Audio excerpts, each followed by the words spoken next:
Si votre foi est devenue assez forte pour dessécher un figuier stérile, vous serez aussi capable de transporter la montagne en lui disant « ôte-toi de là et jette-toi dans la mer ». Et cela se fera.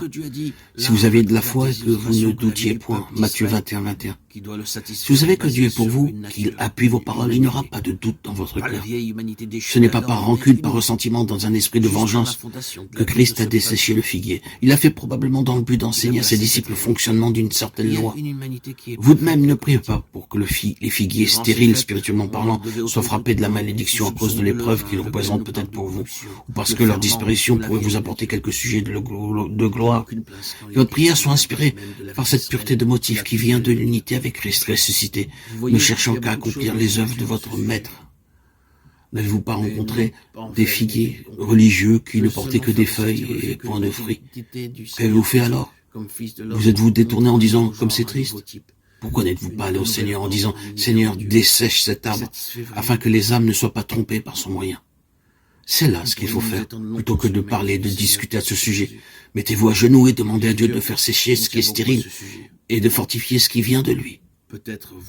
Le Seigneur nous l'a dit, non seulement vous ferez ce qui a été fait au figuier, chose d'importance relative, mais plus tard vous trouverez en face de montagnes.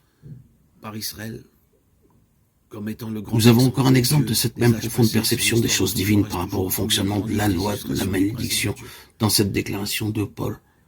Si quelqu'un vous annonce un autre évangile que celui que vous avez reçu, qu'il soit anathème. Galates 1:9. L'apôtre avait une vision très nette de la peine encourue par ceux qui délibérément rejettent l'évangile de la substitution, Christ portant la malédiction à notre place. Si quelqu'un refuse de croire à ce fait, il est irrémédiablement maudit car la condamnation du péché est sur lui. Et, de plus, il s'identifie avec l'anathème qui est prononcé sur le diable, qui l'a aveuglé et l'a rendu captif. Quelle parole solennelle! Si quelqu'un vous annonce un autre évangile que celui que vous avez reçu, qu'il soit maudit. Là, de nouveau se manifeste cette loi implacable de la malédiction, à laquelle on ne peut échapper que sur le terrain du calvaire.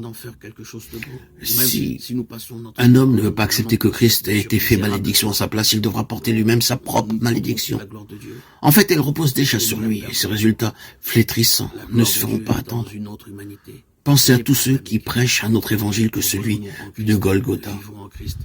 N'est-ce pas une malédiction en soi-même que de flétrir les vies des autres gens en leur inculquant des notions mensongères qui auront leur aboutissement terrible dans une éternité de désespoir et de tourment?